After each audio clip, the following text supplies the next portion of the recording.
Let's call together the RTC meeting for Friday, September 16th with a roll call, please. Certainly. Cole Mortensen. I'm here. I'm present. I gotcha. Alexis Hill. Here.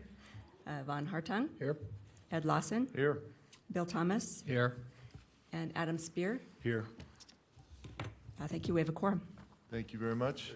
And then Miss Weber just walked in the room, so she'll be here. Cole, can you lead us in the Pledge of Allegiance? Your right arm moves.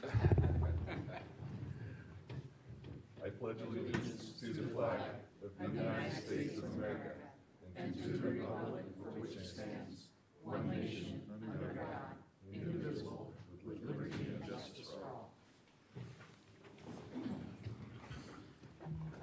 Okay. Mr. Thomas, you want to do the special recognitions? Yes, I will, thank you.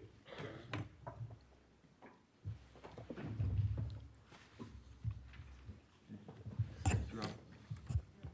What'd you drop? Tip of his pen. There it's on. Okay. Mr. Chairman and Board, we have started a new practice in association with our contract providers, MTM and Keolis, to acknowledge the people who are very critical to those two services, which is the drivers. In addition, we're also looking to recognize other employees who do special things. So I wanted to start today by talking about an MTM employee that we wanted to recognize. Now, do you want to do it, or do you want me to do it? I can come up. Okay, why don't you? It's good for the board to get to know you.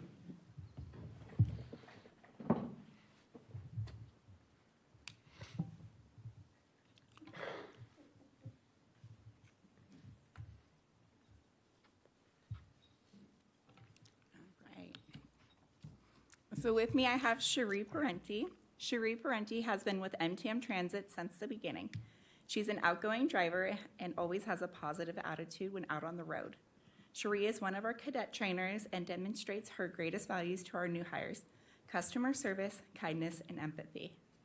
Cherie has an excellent safety record, has had no complaints, negative I-Drive events, or incidents during the month of August, and was picked randomly from a pool of similarly accomplished drivers. Cherie is an asset to MTM Transit as she embodies our mission, values, and our vision that every trip is important.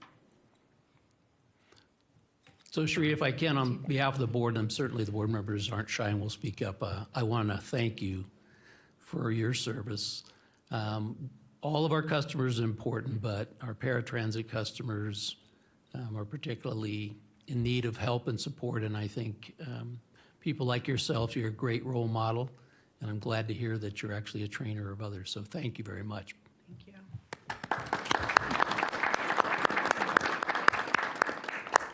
We didn't get the name of who presented.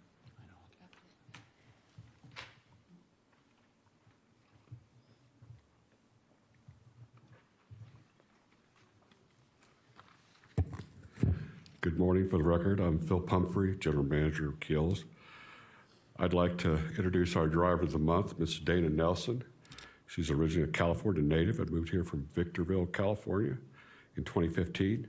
She's a mother of 8 children, 4 boys and 4 girls, grandmother of 16 grandchildren.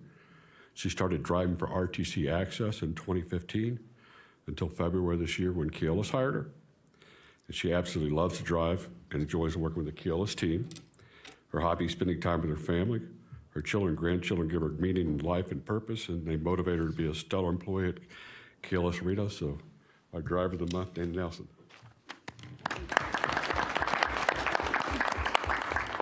Thank you, Dana. Sounds like a lot of people want your attention, and we appreciate you giving some of your valuable time to us and to the customers of our ride service. So thank you. Yeah, Mr. Hartung. Thank you, Mr. Chairman. Mr. Manager, tell me briefly about this. not, and guys, come on down, please. Yeah. This is really about you, and we're going to do this. But just tell me. So we're acknowledging them. Are we giving them some kind of a, rather than just a certificate? Are we giving them a, $100 or giving them? Let's give them something for crying out loud. We give them $250. All right, I raise you by 250. We give them a plaque with the picture from today, and then we also have a plaque in the office that stands there. Wonderful. Okay, all right. I just wanted to make sure that it wasn't just a certificate. Okay. This is so disconnected. Can we come down with them?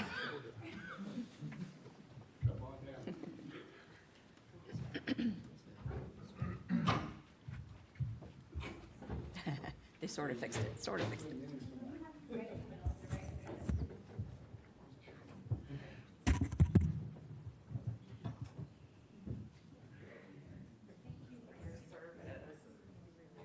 you so much. Thank you. Mr. Chairman, you get a little spot. 16.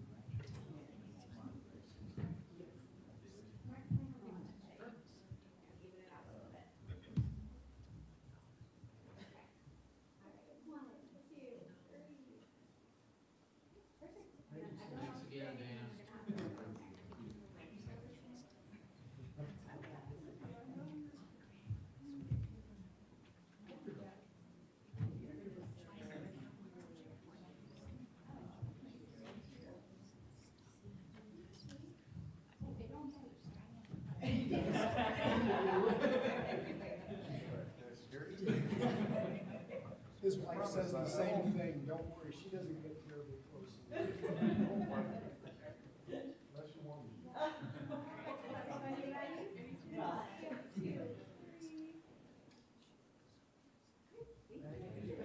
Thank you so much. Congratulations. I want to make sure you guys get something.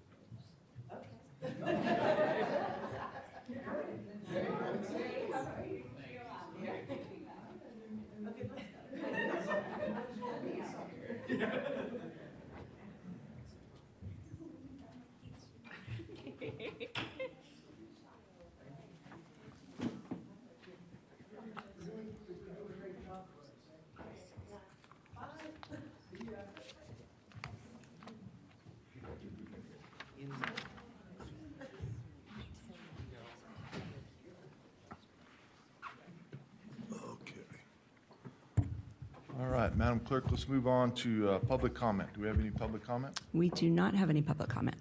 Okay. Looking for an approval of the agenda. Come on down.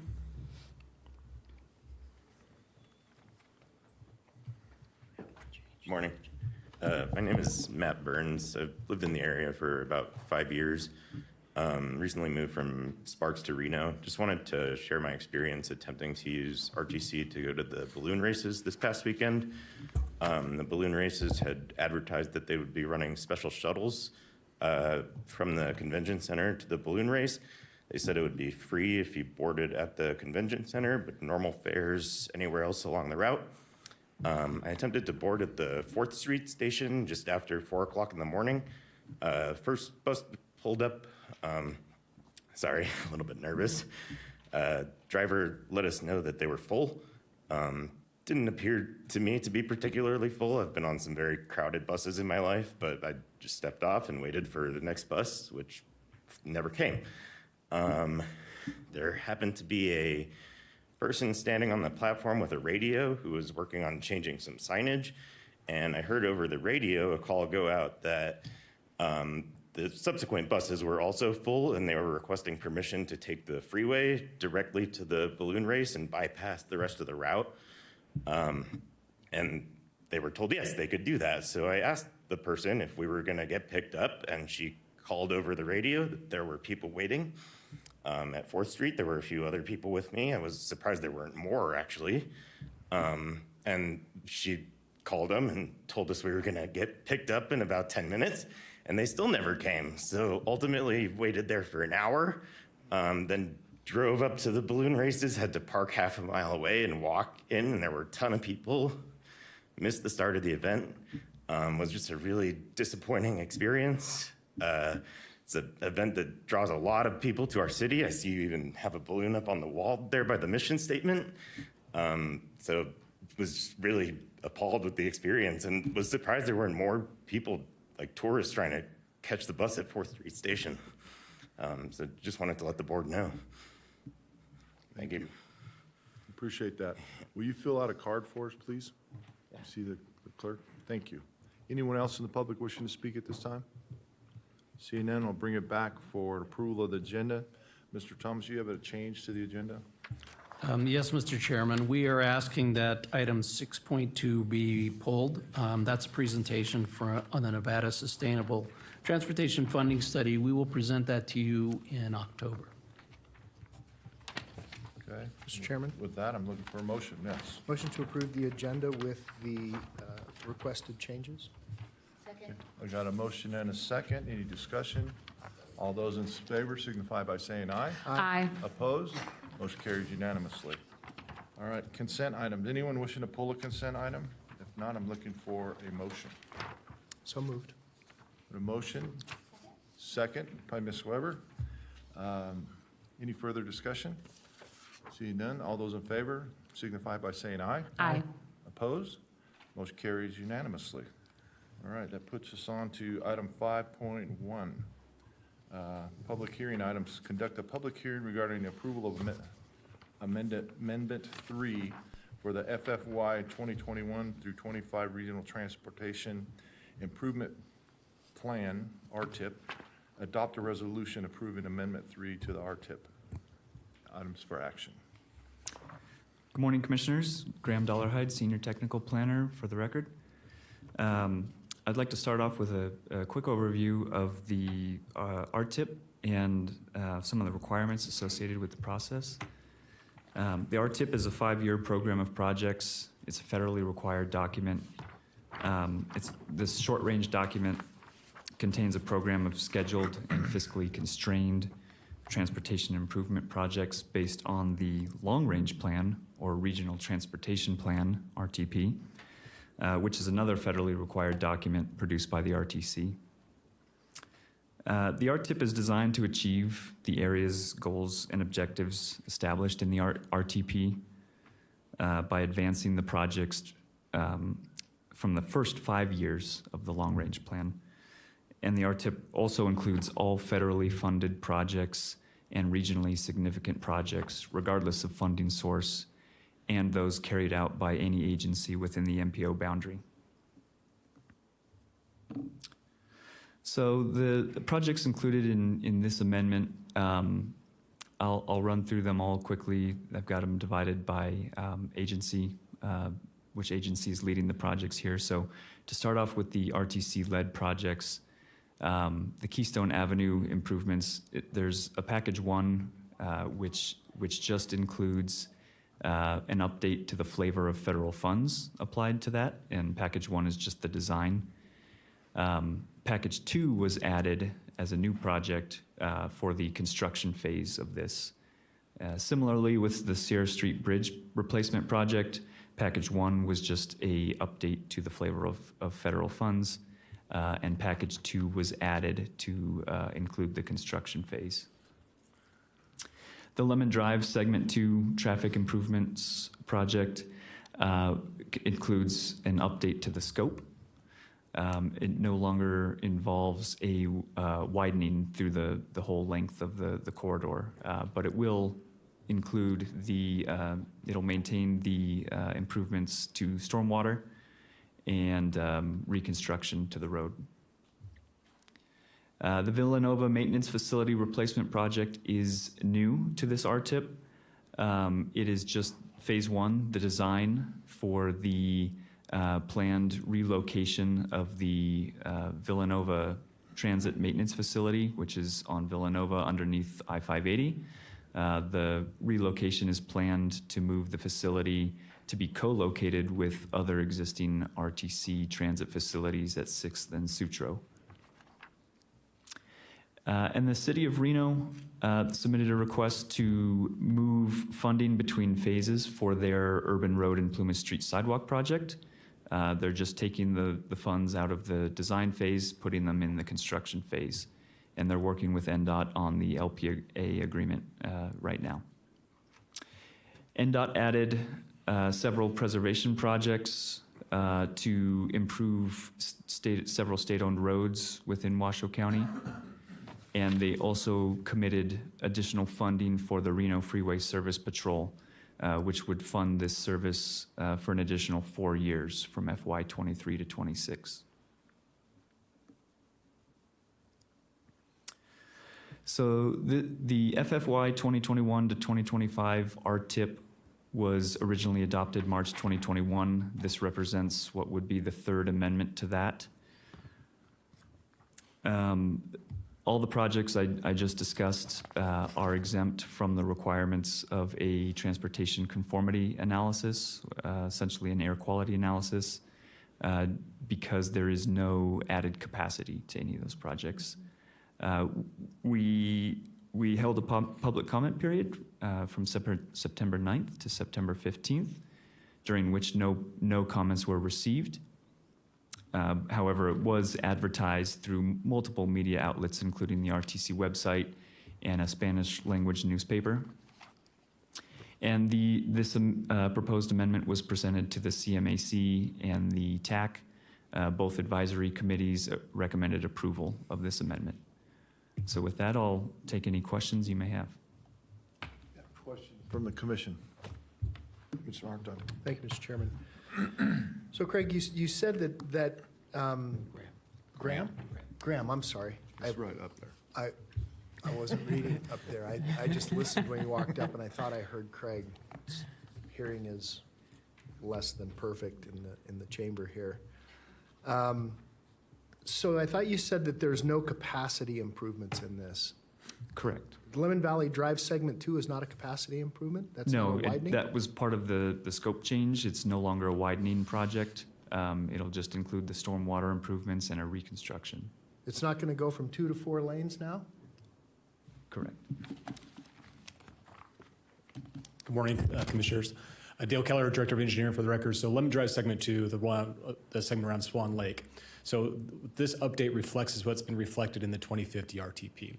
So as we look through that project, is the first thing we're looking for that resiliency aspect, making sure we're above the 100-year floodplain, and then include making sure the limits of the projects match up. So from Fleetwood Drive, where the Lemon Valley Elementary School is, all the way to Ramsey. Now, we do see some operational traffic improvements by that school. We're kind of extending that fourth lane out to that area. When we get around Swan Lake, that's where we're going to make sure we have that future compatibility. Now, if we have future funding that says, yep, we can go build a 4-lane segment, we will do so. But how we scope this project and how we want to maybe match this project up with some federal funds, the best way to take a look at this is that resiliency factor and that future compatibility.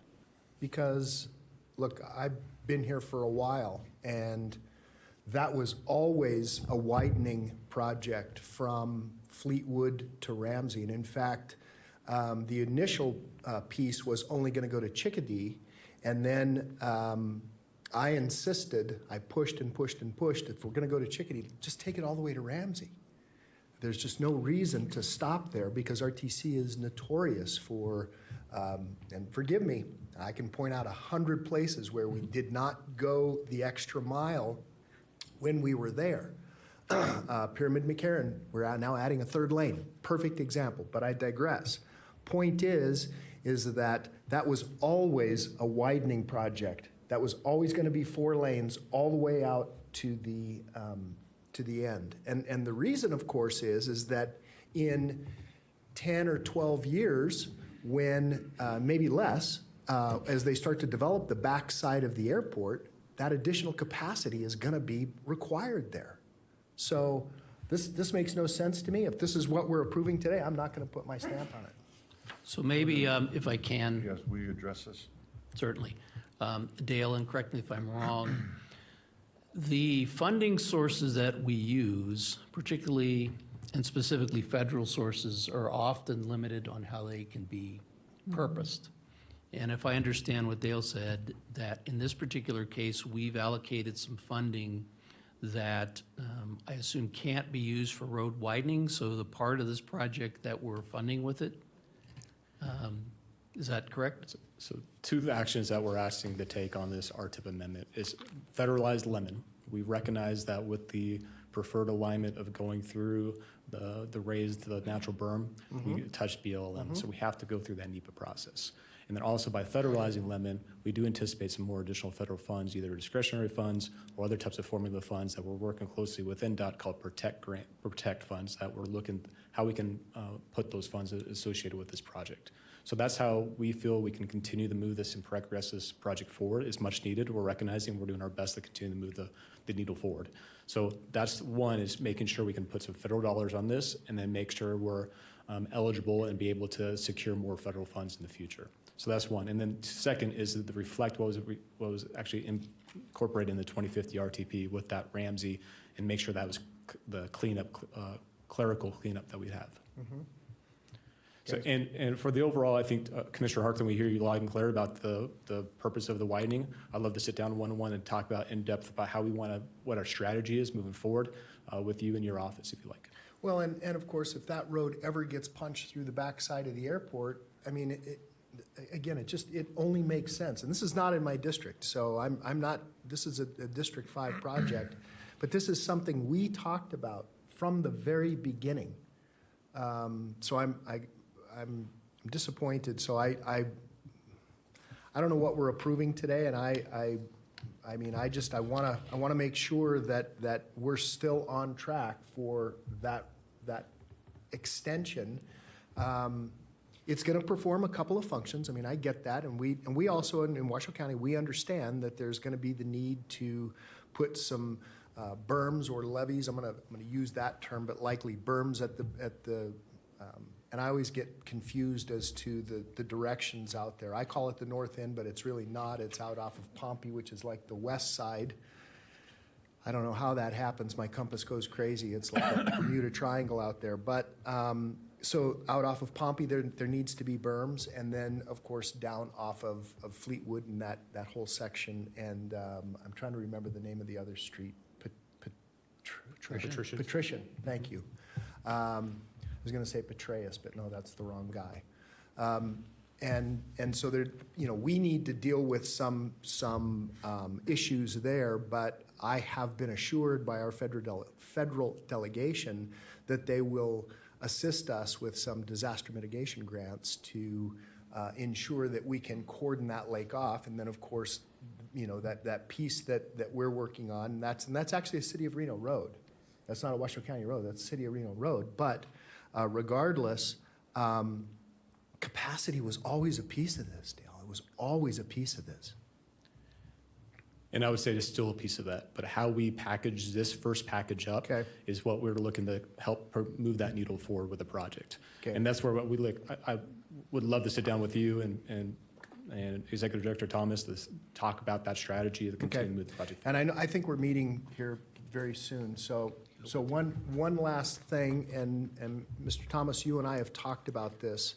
We desperately need that second lane that goes from essentially Calle de la Plata, West Calle de la Plata, to where the road winds, which is, I'll call it Egyptian and Sunset Springs. We've already got an acceleration lane.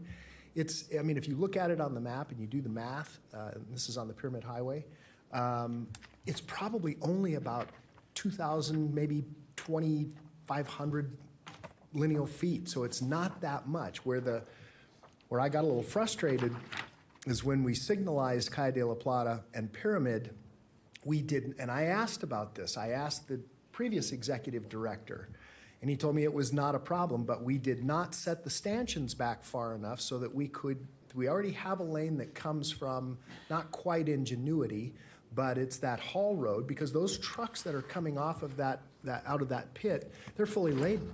They're probably 100,000 pounds.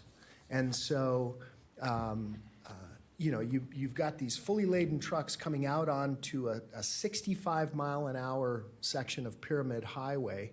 It only makes sense to extend that I'm going to call it an acceleration lane, that safety lane off on the west side of the highway that will get those trucks to the Y. So I'd like to see that in here, Mr. Thomas. You tell me a time frame that we can get it in. Can we put a fuse on this thing, maybe 6 months?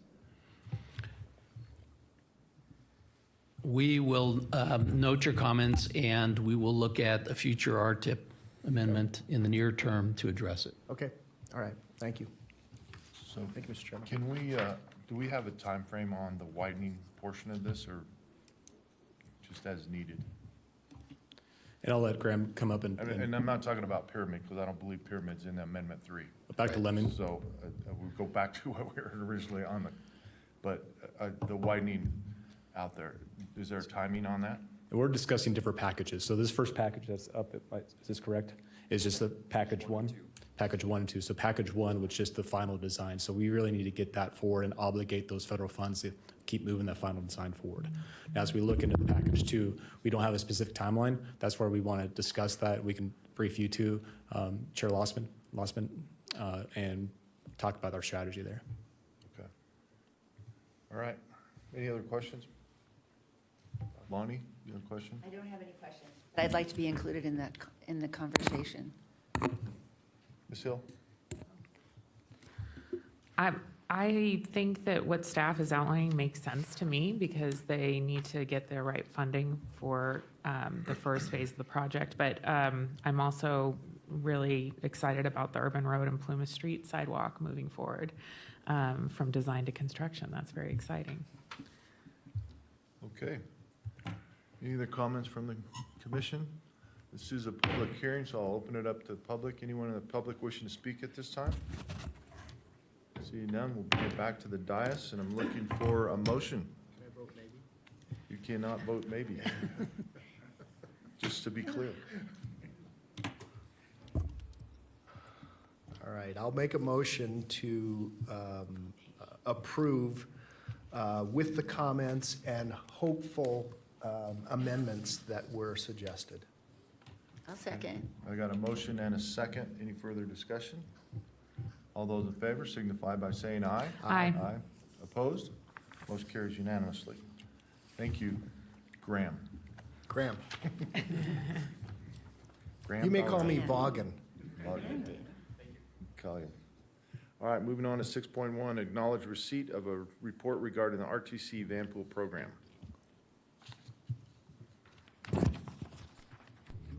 Good morning, Commissioners. Mark Maloney, Director of Public Transportation. Scott Miklos, our trip reduction analyst.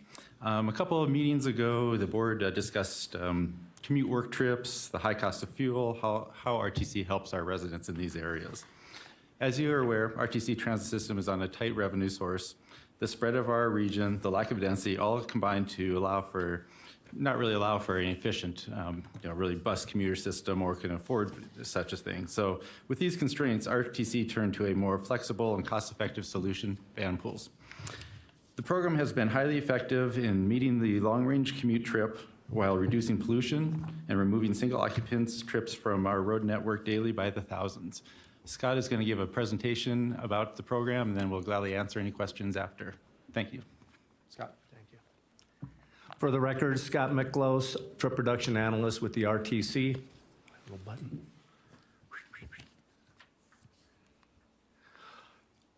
RTC has a Smart Trips program, which is designed to help people get out of their single cars and into a ride share. And ride share is not Uber or Lyft, that's ride hailing. I just like to make that distinction real quick. So ride sharing is people getting together to go to and from work, not driving alone. And so we have several programs that cover that, one of them being our Vanpool program. And I'd like to say it's our most successful program.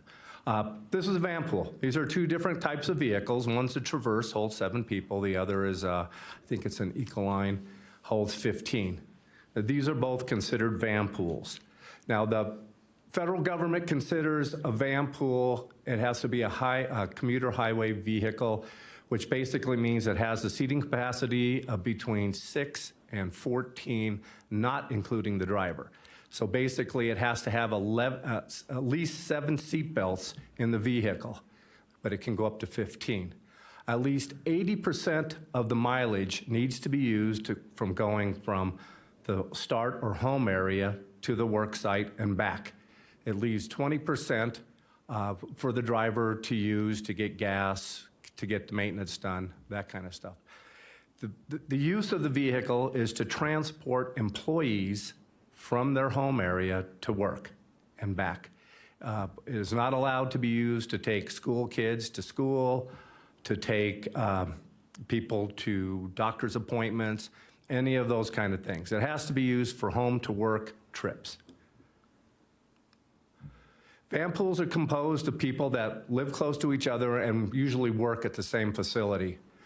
They can pick up at a central location. Here in this area, we do not have a ton of park and rides, which is usually the place where people will meet. So you'll sometimes see these vans parked at shopping centers or strip malls, but that's where they meet. People leave their cars there, and then they go to work, and then they come back. It is considered by the federal government to be, make sure I get flexible fixed route transportation. So it is in the same category as bus and transit, but it's more flexible. Vanpool drivers are volunteers from the group. So when a group gets together, usually it is led by a person who is the main driver. Now, we run our program through Commute with Enterprise, so they will submit an application to Commute with Enterprise to be the driver. They do a background check. They have to be at least 25 years old, to drive. No DUIs, and Enterprise will check out tickets and accidents to make sure that they're okay. The cost of the Vanpool is paid either by the employees themselves or by a company. So a company can subsidize the program, and employees can also pay a part of that. And they can also pay pre-tax, because Vanpool is one of the pre-tax allowable expenditures by the IRS. So they can pay pre-tax up to $280 per month, which reduces and our Vanpools don't cost that much. But the max, that's more designed for the Washington, D.C. area where the transit is much more expensive than it is here for $65. But companies can set that up. It's very easy to set up. You can set it up the same way if you have, like we have pre-tax medical benefits. You can set it up the same way, except it's a little more flexible in which it allows you to get in and out of it at any time you want. So you, like with our medical benefits, you select what you want, and that covers you for the year. With the Vanpool, you can ride a Vanpool for 6 months, and then if you leave or you move, you're not obligated to keep having that the payroll deduction taken. So it's pretty convenient that way as well. And that also works for bus transit passes. They can do that the same way.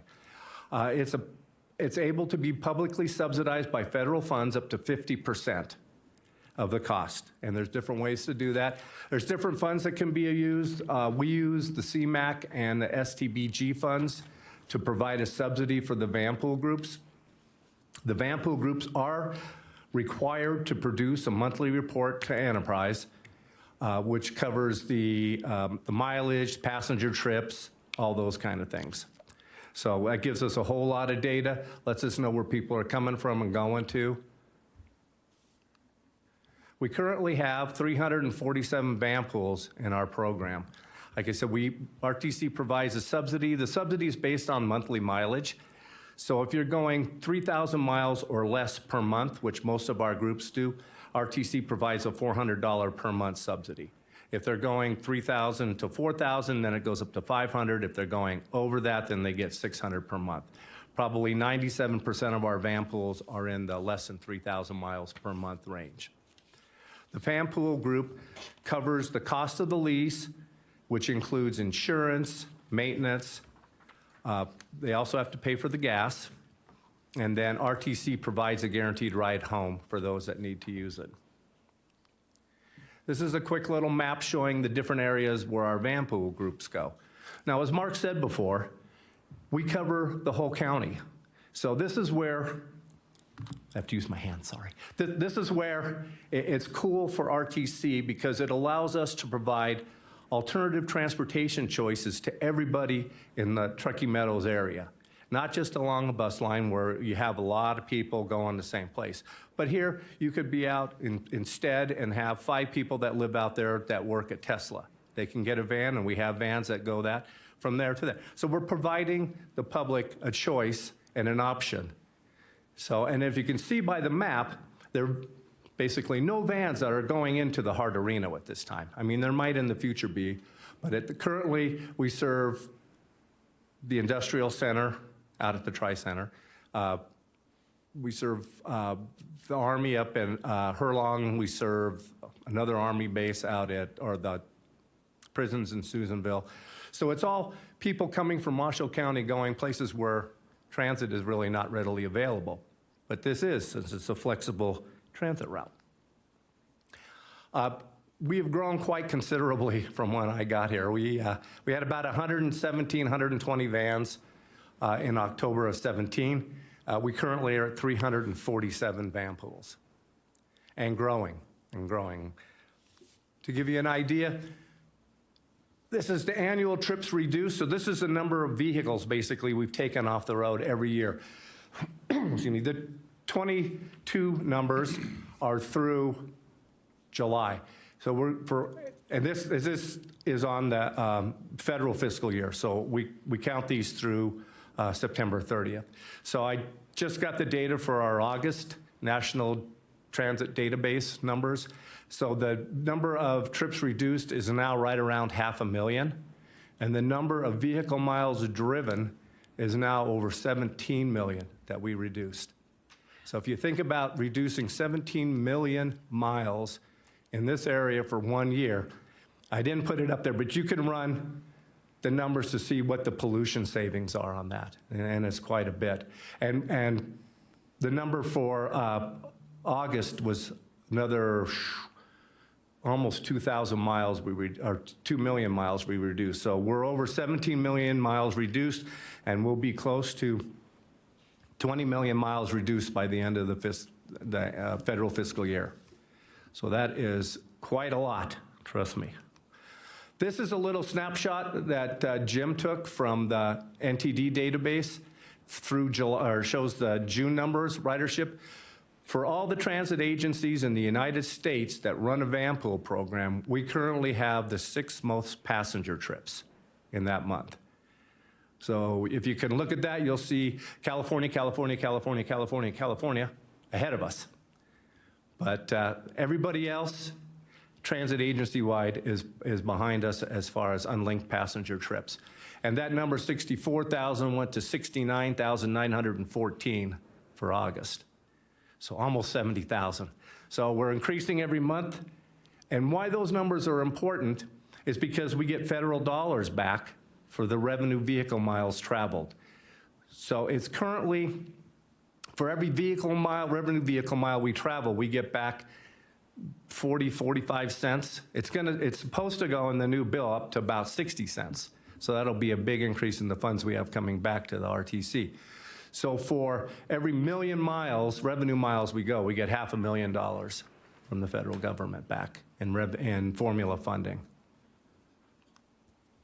The companies that are currently involved in this program are listed up there. I'm not going to read them all off, but we have a decent group. And in the map, we didn't see that we do have 3 that go up to Truckee now with the Eastern Regional Landfill people. And we're constantly talking with the resorts up in Tahoe. We had 1 van at North Star for a while. They're still now, we thought we were going to get another one started there, but sorry, Adam, but the lawyers got involved and the company's backing off for the moment. But there's a lot going on. There's a lot of companies that are involved. I'll take some questions if you have some. All right, questions from the commission, Ms. Hill. Thank you, Mr. Chairman, and Mark and Scott, what a great program. We recently pulled together a team of employers in Incline Village, and my understanding is that hopefully they're going to be moving forward with a few vans because they're having some big employee shortage issues. So I really appreciate your help with that program. Yeah, we'll be up there. Oh, they changed the date again. I want to say it's around October 6th now. Oh, wonderful. They changed it. We're going to have a big presentation with Amy Cummings, if you remember Amy. And we'll have a van up there for them to look at. And we're working with them. We just need them to say go. The cool thing about the program is it's a month-to-month lease. So you're not stuck for a year or 2 years. So you can try it out for a month. If it doesn't work, you can turn the van back in, and it's not a big deal. So it makes it a little easier. So we're hoping to get a few up there because we got a list of some of the employees that were interested in it. Basically, it's just a matter of sitting them down, grouping employees, seeing who wants to drive. We always allow them to make their own pickup points and their own rules. Some groups will have almost no rules. I had a group that had a binder that thick with all the rules. It had a rule that when somebody left the van, his seat, how you got his seat. So there was a seniority thing you had to figure out so that you could move up. And I don't understand that. I always liked the back seat when I was in the Vanpool myself, but.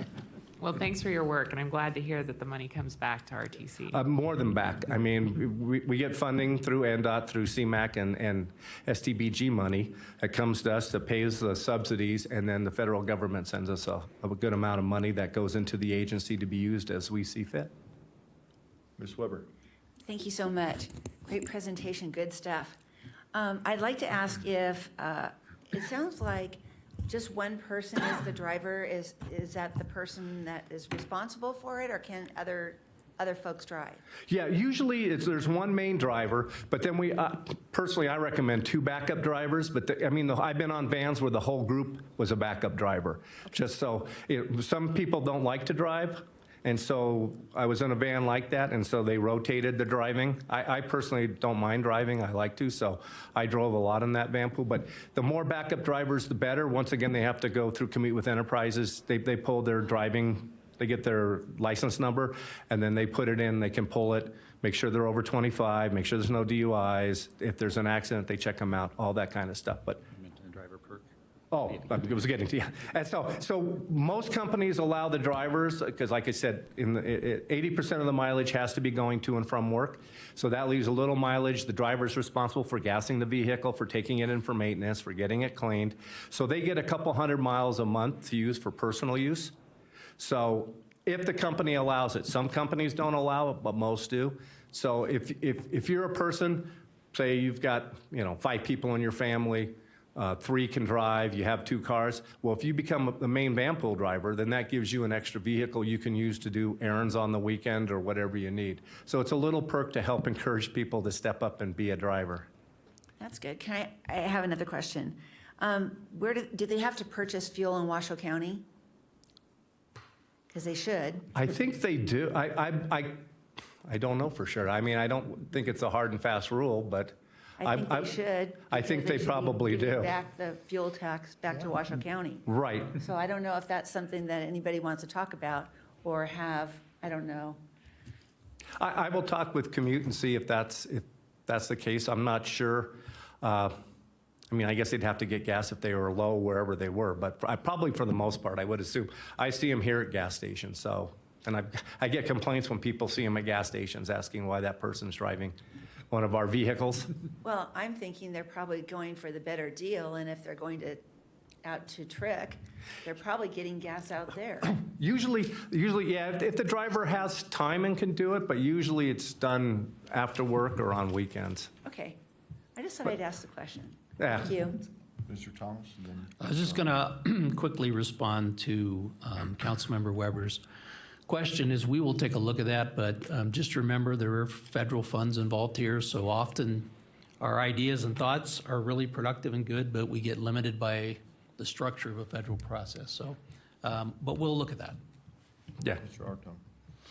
So do we have a little plug-in module that monitors their driving, making sure that they are driving the speed limit? And because Bill, you and I talked some months back, there was one out in Spanish Springs, and he was driving in a less than friendly manner. Mm-hmm.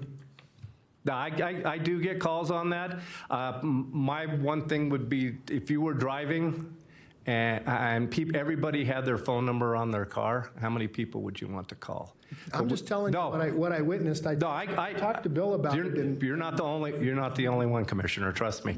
I get calls. What happens is if you see that, get the license plate number, call me. The number's on the van, makes it easy. That goes directly to me and directly to my cell phone.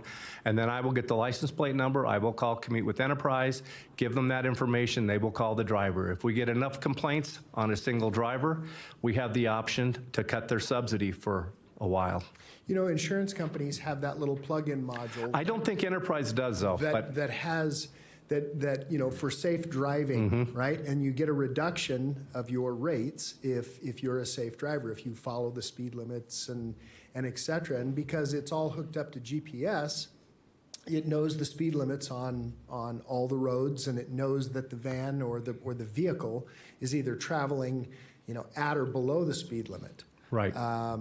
And so if we don't have that in our vehicles, I would encourage us to look into it, to just, I mean, it's another level of accountability, because here's the bottom line, and this is really where the rubber meets the road, pun intended, and that is, that thing's got our name on the side of it. That's my phone number, too. Yeah. Well, so I agree with you. But I will check with Commute, because I know about a year ago, they changed the way they track the vehicle miles. So they're doing that themselves now instead of having the driver report it. Good. So I will double check, and then I'll let Mark know, and he can get back to you at the next board meeting. They do it for construction companies. Everything, yeah, everything. AVL, right. That's Taxi cabs. Exactly. Yeah. They know where you are, when you are there. Yeah. Obviously, they don't know why you are there, but you know, where and when they do know, and they do know the speeds that they're traveling. Right, and they might have that. I have never asked them. I will send Christina an email today and ask her that, and then we'll let you guys know. Thank you. Thank you, Mr. Chairman. All right, anyone else? Okay, I'm just looking for a motion to accept the report. A motion and a second. Any further discussion? Please signify by saying aye. Aye. Opposed? Motion carries unanimously. So for any of you guys, I'll put in the last plug for this, at your companies or wherever you're working, or if you have friends, encourage the program. It's great. I've personally ridden on a van in 2 different companies, and it's the best way to get to work, and I can't say enough about it myself. So thank you. And by the way, I'm glad you don't have eternal dibs on seats. They might, I don't know. Very important. I tell you. We're elected people. We don't have friends. We have dogs. Drive each other. Exactly. All right, let's move on to reports. Executive Director report. Thank you, Chairman. Well, I'm going to start today with a special acknowledgement, one we don't get often, but one we're proud of. So on your screen is a picture of Ronnie Ann Bell Going. She was born this past week, as you can see, to Sarah Going. And Sarah's one of our engineers in our engineering division, and we just wanted to make the announcement and congratulate her and her husband and her family to the newest member, the joining of the newest member of RTC. Both the mom and the baby are doing well, we're glad to say. So I wanted to then move on to another announcement, maybe not so cute, but he's still special to us. We have a milestone anniversary coming up. Adam Spear will be with RTC and providing some great service on behalf of all of the functions in the board. He'll mark 5 years of service in October 2nd. So thank you, Adam. We also have a retirement coming up. Blaine Peterson. I don't know if Blaine's here. He's been with RTC for over 15 years as a traffic engineer and project manager. He's been leading and advocating for intelligent transportation systems, including the coordination of signal timing and the ITS fiber network. His last day is October 7th. We all, on behalf of all of the members of RTC staff, and I'm sure I'm speaking for the board, we want to wish Blaine all the best in his future endeavors. I'm extremely proud of our finance team. Thanks to their hard work, The Government Finance Officers Association of the United States and Canada awarded the RTC with a prestigious award. The Certificate of Achievement for Excellence in Financial Reporting is the highest form of recognition in governmental accounting and finance reporting. This accomplishment is a result of our annual financial report for the fiscal year that ended June 30th, for year 2021. I want to thank all of the finance people who worked on this, finance department people, for a job well done by a very good group of talented people. Hold on. You need to leave, Ms. Hill? Yes, Mr. Chairman, and I know that the board member comments are later, but may I just make one comment before I leave? Okay. On the public commenter from earlier, I'm just hoping that the board can get a briefing on what happened and make sure that that doesn't happen again. So thank you so much. I enjoyed joining you today. Have a great day, everyone. So you're not going to come back? No, it's fine. Okay, sorry to interrupt. Not a problem. And thank you, Commissioner Hill, for joining us today. As you probably noticed, construction of the Mill Street Complete Street project wrapped up just a few weeks ago. The $5.5 million project made a lot of improvements for pedestrians, bicyclists, transit riders, and drivers between Terminal Way and Mccarran Boulevard. We added sidewalks and lighting on both sides of the street. We also corrected some ADA deficient bus stops. Of course, the Mill Street widening project between Kitski and Terminal is starting to get underway in the next couple of years, so we'll be continuing on the work on that important corridor as we move forward. This will be the second straight weekend of roadway detours on Sparks Boulevard for paving. The RTC will continue to provide free flex ride service to pedestrians to safely cross I-80 between Gregg Street and Lincoln Way through December of this year. The RTC is always looking at ways to enhance its transit services. 6 routes have new schedules. We added Truckee Meadows Community College to the North Valley's Flex Ride service area August 20th to coincide with the start of the fall semester. We also standardized reservation hours from 8 to 5, 7 days a week for Access, Senior Ride Services, and Flex Ride. These changes are the first of many upcoming improvements to RTC's transit system based on community recommendations as part of the Transit Operations Plan, also known to you and the community as TOPS. The changes will happen over the next 5 years as funding and staffing allow. Last weekend, the RTC provided, and certainly we will, based on the comments from the board, look into this, we provided the free transportation service of the Great Reno Balloon Races along Rapid Virginia Line. The service ran every 15 minutes between 4 and 10 o'clock in the morning. It ran between Reno Sparks Convention Center and Rancho San Rafael Park. We offered a similar service 2 weeks ago for the Rib Cook-Off. We're always encouraging members of our community to use the public transit, and we will, as I just said, take a look at the glitches or the problems that we were advised of this morning in terms of the service to the balloon races. The Federal Transit Administration has approved the retirement of 4 BE35 Proterra electric buses nearly 4 years early. The RTC was one of the first to procure these electric buses back in 2014. Thanks to FTA grant funds. We use the buses on our Sierra Spirit route. EV transit technology is much better now than it was 8 years ago. And that provides us for better maintained and easier maintained vehicles, which is not the case for these older buses that had a lot of service issues that challenged us in terms of keeping them on the road. And we just wanted to acknowledge and let you know that the FTA did consent to a change of their practices to allow us to retire those buses early so we could get more productive buses into the system.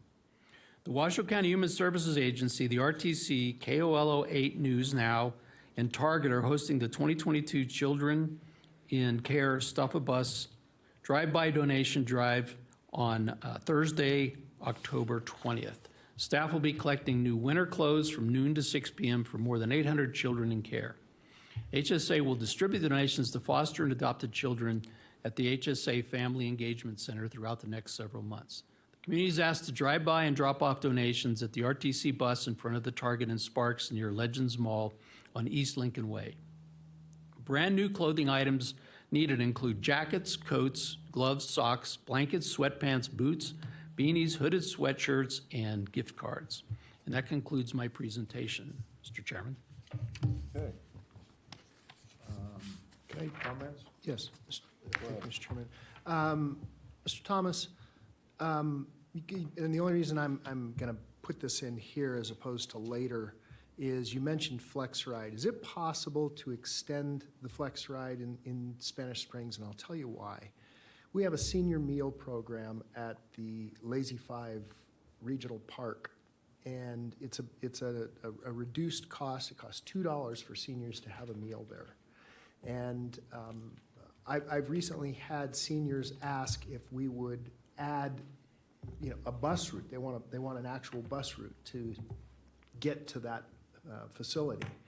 Is it possible for us to look at what it would take? Because I know that we added it into Spanish Springs, which has been from what I've understood, and I haven't seen the latest numbers, but my understanding is that it's a very successful route. The one in Somerset, not so successful, has really kind of been sluggish. And so perhaps we could take that capacity and add it out into the Spanish Springs Valley, especially since we have these kinds of programs that are so not only needed, but wanted and well used when we have access to them. And many seniors just don't have a way to get there unless they hitch a ride or have somebody come and, take them. In response to that, we will definitely take a look at that. If there's demand there, we'll apply one of our resources, and FlexRide will be the starting point. But yes, and we'll report back to you, let you know what. Mark Mullaney, Director of Public Transportation. The quick answer is yes. I think we actually already have a zone for the Lazy Five for some other event that happened. Yes. But let me check. If not, yeah, we can definitely implement. The reason I bring this up, Mr. Maloney, is we've just added a Continuum of Care project out on Neighborhood Way. Right. Continuum of Care project is an independent living facility. Those folks, they will typically have a car, but they don't drive in the same times, obviously, because it's an extension of what Cascade of the Sierra offers. I know Morningstar has the same Continuum of Care program over there in Sparks. It's great. And the point is that those people don't usually use the transit that's offered by the facility, because it's not directly attached to the facility. And so we're getting more and more seniors wanting to move out into the valley, that I believe that if we offer it, they will utilize it. Is there anyone at the program that we can contact just to make sure that we have the origin destinations kind of mapped out? It's not a problem to add into the Spanish Springs area. We've done it, I think, 3 times since we started, and it's been successful in that part. But it'd be nice if there's anyone that has a little bit more details that can help us identify where we want to make sure we don't miss an area that wants to go to this event. Right. Yeah. And I have not, because again, Spanish Springs is a suburban community, but you still have a lot of seniors living out there. The Continuum of Care facility that I'm referring to is on Neighborhood Way, but it's being built right now. Okay. So I don't know when it will become operational. I actually had a conversation with a fellow yesterday about it. But we can connect afterwards and figure out That'd some be of the perfect. timing of that. Yeah, and we'll keep an eye on that, and then we'll look and make sure the Lazy Five is covered. Okay, good. Thank you.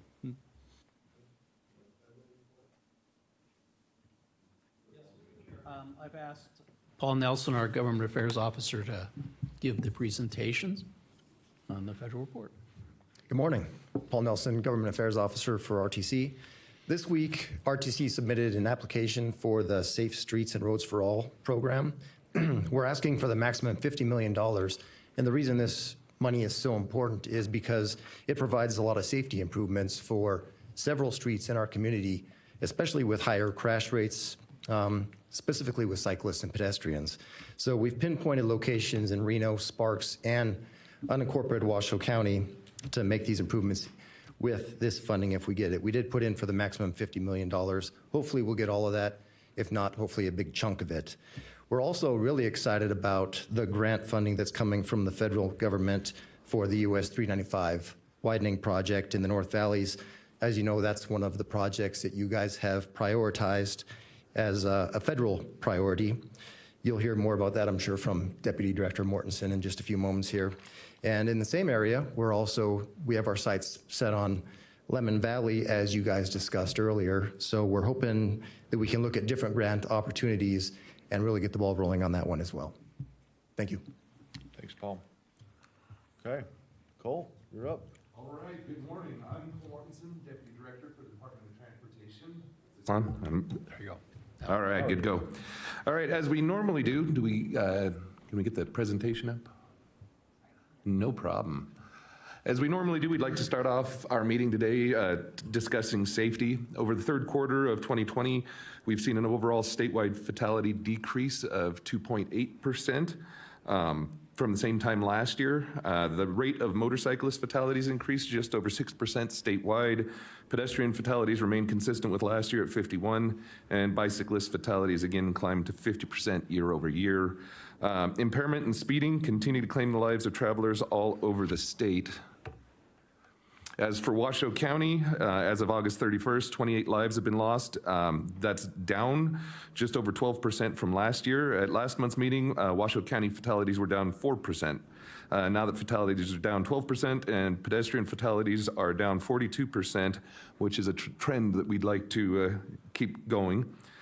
September, of course, is full of special events here in Washoe County, and whether enjoying one of those special events, picking up the kids from school, or simply getting it to where we need to go, let's all take a second to watch out for each other on the road and slow our travel speeds and be safe on the road. A bit more on safety here. The chart that you see is a bit of an eye chart for those of you that are in the crowd, but what this is basically a table showing crashes since 2015 and where those crashes are located. The blue bars indicate the crashes that have occurred on NDOT roadways, and the green bars indicate crashes that have happened or occurred on local roadways. Why we wanted to discuss this is that we're working with locals and local agencies to develop road safety plans, which are an FHWA proven safety countermeasure. They provide a framework for identifying, analyzing, and prioritizing roadway safety improvements on local roads. They connect local governments with traffic safety partners, from enforcement, engineering, and emergency medical services to education, to holistically approach traffic safety improvements on local roadways. They are an opportunity for local partners to apply for first come, first served traffic safety grant funding that's currently available. We're right now in the process of finalizing a process for federal review and grant application processes to fund additional data-driven local road projects identified in local road safety plans. Projects identified in these plans may be eligible for bipartisan infrastructure law grants and department safety funds.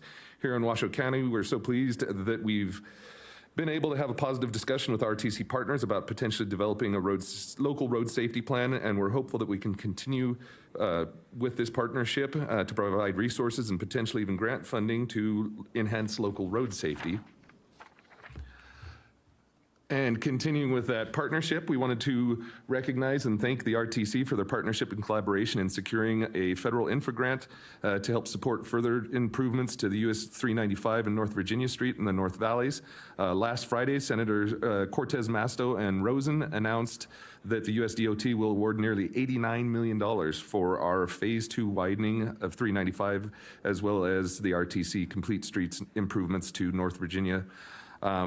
The Infra Grant program is an existing grant program which helps fund transportation projects to enhance safety and resiliency, generate economic benefits, and reduce congestion and bottlenecks, including on our freight network. In one recent year, only 10% of the grant requests were able to be funded, and there's 50% more grant funding available through the program this year, but it still remains very competitive. And once again, we want to thank the RTC for their help with putting the application together with consultant support. We know that being able to bring this funding to our region is truly a testament to the partnership and collaboration between NDOT and the RTC, and we know that these improvements will be critical to our ever-growing North Valleys region. We plan to launch the next phase of 395 widening next year with a new southbound and auxiliary lane between North Mccarran and Golden Valley Road, and this grant will help what we call Phase 2 of the future 395 widening between Golden Valley instead, as well as the RTC's North Virginia Street improvements. Now I'd like to inform you about our new 511 system. We're routinely remind drivers to know before they go. This app means that they will be updated on highway condition, road construction, and incidents before they ever get in the car. They can program their typical route into the software, and it'll actually provide them warnings on their morning and evening commutes. In mid-October, drivers will see important improvements, including improved navigation with an enhanced base map, upgraded route planner to see conditions and incidents on the drive ahead, dedicated trucker mode with truck-specific information such as truck parking, cloud-based services to handle higher calls and login volumes, particularly during severe weather and other high-usage events, and the improved My 511 route planner that allows us to create free, customized routes and email or push notifications to alert the drivers on their most frequently traveled routes. We know this information can be critical in planning safer, easier travel, and ultimately, we want to continue to meet customer expectations that Nevadans and travelers can continue to rely on as the premier source of state highway conditions. Next, we have a bit more good news. This month, Nevada received up to $101 million in additional obligation through the Federal Highway Administration's August redistribution process. Every federal fiscal year, the FHWA provides funding for multiple programs, but limits the amount of funding that can be obligated. Known as August redistribution, the FHWA annually assigns transportation funding authority from the states that are unable to utilize the full amount of their funding originally authorized to them, as well as other grant and loan programs that were underutilized in the current fiscal year. That funding obligation is then redistributed to the states demonstrating projects that are ready to go and meet federal funding requirements. To receive the additional obligation limits, states must develop and provide a plan to their local FHWA division office showing the projects and available fund sources that could use the additional obligation limit. The amount of redistributed obligation limit provided to the state is calculated by the FHWA with priority given to the states having large unobligated balances of funds. To qualify, NDOT demonstrated that we would fully utilize federal transportation funds authorized in Nevada, as well as demonstrated current projects which fit all requirements for receiving additional federal funding. State DOTs receiving additional limit must act quickly and obligate all federal funds by the end of the fiscal year. So that's right now. So it's kind of a challenge for us to, it's a good problem to have, but $101 million worth of projects moving forward. And again, a lot of these projects are projects that we'd already anticipated moving forward with because it fits within the original apportionment of funds, but we just weren't allowed to spend that full amount. So it's great. You can see that in the past, we haven't received nearly as much as we're going to receive this year, so it is exciting for us. So next, I'll have our Spaghetti Bowl Express update. Hot August Nights, Burning Man, the Rib Cook-Off events are behind us, and during these important events, we reduce traffic control to minimize the impacts to the traveling public. We'll continue to work with the event organizers through street vibrations and other upcoming community events. Last month, we mentioned that the 2nd Street on-ramp to northbound I-580 was closed as crews installed landscape monuments and roadway sign foundations. Those foundations are now complete, and the ramp is open. We will continue to work on the Union Pacific Railroad Bridge widening, as well as installing ITS elements in landscape and aesthetics throughout the project area. Crews will also continue to renovate the southwest Spaghetti Bowl ramp and the middle lanes of I-580 from the Spaghetti Bowl to Mill Street. As always, we encourage motorists to consider alternative routes and allow for extra travel time. Slow down and be attentive to new merge and lane patterns. When the project completes at the end of the year, the community will see new eastbound I-80 to southbound I-580 Spaghetti Bowl ramps and improved southbound I-580 ramps and lanes. And that concludes the NDOT report. Mr. Hartel, you gonna help Mr. Morton spend some of that? Yeah, that's, I'll back into that, exactly. How much of that 101 million goes to the north, Cole? Right now, I know one of the projects that we're actually going to be utilizing funds on is It's on Pyramid Highway. It's 395 North is going to utilize some of those funds, and I'd have to get back to you on other projects, but we have about 30 projects that will receive some of those funds. What it really boils down to is we have the opportunity to change the color of money, so to speak, and allow for additional federal funds on some of those projects and reduce the amount of state highway funds that were originally anticipated to go there. And so, and then we have other situations where we have projects that we do what we call advanced construct, where we pay for projects with state gas tax funds, but that allows us to then go back and say, Reimbursed? yeah, basically be Yeah, reimbursed. no, that's great, good. On your 511 slide, is that something that gets programmed into the car's nav system, or do you have to do that ahead of time, or do it on your phone? It's so that your driver on, won't it's an app on your phone, It's on the phone, and so you would do it ahead of time, but then it would push text messages to you to give you information on what incidents may be occurring, weather conditions, that kind of thing. Okay, all right. One last thing, thank you for coming out to Spanish Springs, we appreciate that. The offer still stands, when you want to take a drive on the Pyramid Highway, at any time of the day, we don't have to drive at peak hours, because peak hour is pretty much any time of the day you want to drive out there. I would love to go with you, and I'm sure we can get some staff from RTC, to just drive the corridor and get a feel for what the residents are actually experiencing on a daily basis. I appreciate it, thank you. Okay, anyone else? I do. Ms. Weber? Thank you so much. Can we refer back to, and thank you for being here and your report. I just appreciate it. But can we go back to the grant funding for US 395? And I'd like to ask if you could do a little explanation. It has the PAR interchange. It looks like that was phase 1A. Let me. What we did with PAR, the PAR. What we did initially is we redid the PAR interchange, and part of that was to allow for the widening, the future widening. So Right. we did is we got out ahead of it, took care of the bridge so that we could do this project. I love it, and I know it was a great success, and really, having that pre-done is what really worked best, I'm sure. So then the next question is, then, right now, we're moving forward on 395 from Mccarran to Golden Valley.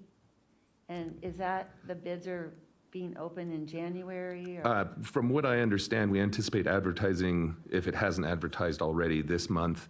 I don't believe that we've awarded it yet, but I believe that we anticipate construction starting in May of 2023. Wow. Okay, and you'll do great things with that, but that's that part of it. With any new monies that we're talking about, how is that going to work out? Is it going to be included in any of this, possibly? Go out to bid? Yes, the grant funding will go to phase 2 and not phase 1. And so and I believe that actually funds just about the majority of the project. Okay, so that's great. Okay, thank you. Yep. Thank you. All right. Wait, can I ask one more question? It's not No. going to go to Red Rock. No. Okay, but there will be some applied to North Virginia? Something with Yes. North Virginia? Yeah, there's a planned complete street project there with the RTC on North Virginia. Okay, just wanted to make sure. Thank you. Okay. Thank you, Cole. Appreciate it. Commissioner announcements and updates? Do we have anything? Along the way. Okay, well, for me, I want to put out there, remember, we got street vibrations next week.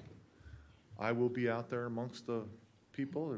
This is a great event for our community. 30,000 people come from all over the country, a lot of them. So just be careful and watch out for motorcycles. One of them might be the chair of the RTC. So appreciate that. Madam Clerk, do we have any public comment? We do not. Anyone in the public wishing to comment at this time? Okay, we'll move on to adjournment, my favorite subject.